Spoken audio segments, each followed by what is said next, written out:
Kalau game, I main game. Golf. I suka game golf. Game golf. So bukan golf? Golf pun I main. I suka main game golf. Sebab game golf tu lagi best sebenarnya. Sebab tak panas. Golf tu dah lah macam sejenis sukan yang tak mengeluarkan banyak sangat tenaga because it's more tactical kan. Ni macam tu pun dah macam kurang berpeluh. Technical. What is your technical problem? and tactical. Apalah. Okay. Anyways, okay. Kalau you boleh ada satu superpower, what would it be?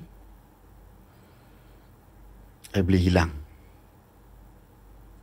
Tak nampak halimunan. And then you nak buat apa dengan Skodeng perempuan.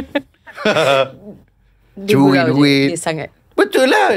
Itu kau curi duit, kau boleh kaya. Kau settle. Apa susah? Kau fikir macam nak jadi superpower, nak jadi kuat buat apa? Duduk rumah relax je, duit penuh.